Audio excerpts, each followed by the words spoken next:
Funny thing I just realized as stale coffee drinking tea is that for a lot of my stories, the things that I like to talk about most is actually the structure. Like, so I just made Parent Night, Parent Night, glorious story, and I love talking about, as I said, the structure of it. It's three main parts. I originally was thinking about actually breaking it and having it as three separate entities. But I thought for texture, for glue, for things like this, it would stand taller and shine brighter altogether. That said, there are three distinct parts. You have part one, which is a very, very, very, very long prologue. Garthy, 9,000 words. Okay, that's long. Like too long. Too long to be a prologue. Generally speaking, because still I think it was close to 50% or something like that, 40, maybe even more. Skip prologue, so it's like and I do think you could probably you absolutely can still read the rest without the prologue. But you're missing out, man. You're missing out on the good stuff.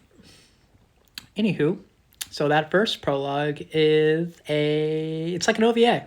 It's like an OVA of an anime, all right? It's beautiful. It has its own arc. It's fun.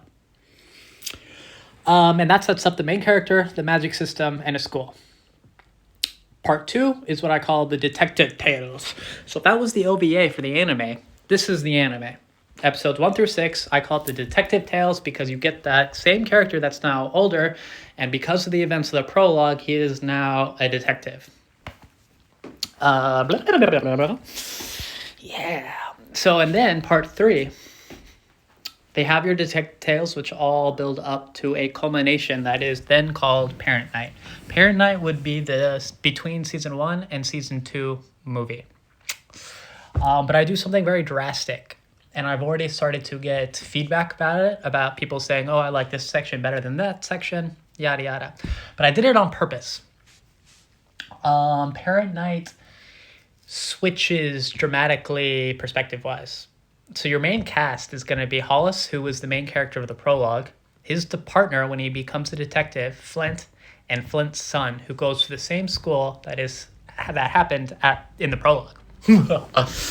So events of the Detective's Tale all kind of weave together, and in the background include Flint's son, as well as the school. Now, Parent Night is the culmination of this shit going down, and that happens at the school. And I always love the concept of side characters having very real agency.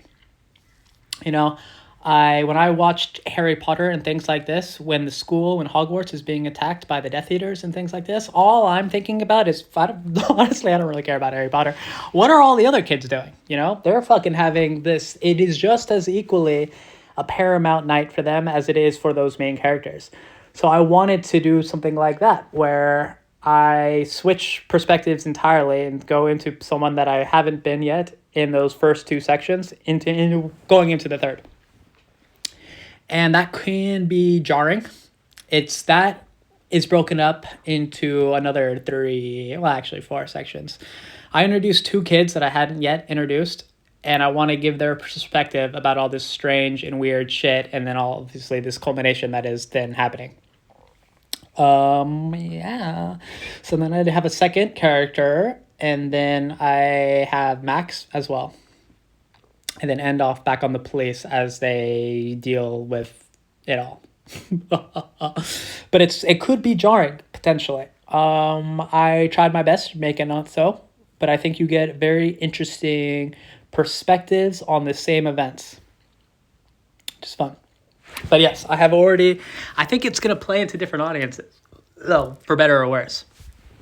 Because it's already straddling this line of being like a Jujutsu Kaisen, with the curse energy and curse spirits and things like this, and or a Philip K. Dick-esque, Scanner Darkly kind of thing.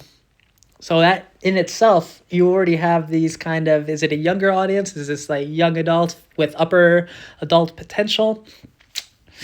So So that's it. I mean, in the sense, so I feel like I have gotten from my older audiences that they like the detective tales more than Parent Night, but I think the younger folk will like Parent Night. I think it offers a good balance to the story as a whole, and I'm actually happy that I had it all together still. I had thought about, like I said, breaking it up into sections and just having the prologue be a teaser, having that out as its own, and then be like, hey, if you like this, there's going to be this detective stories, and then that could be its own thing, and then Parent Night could follow up.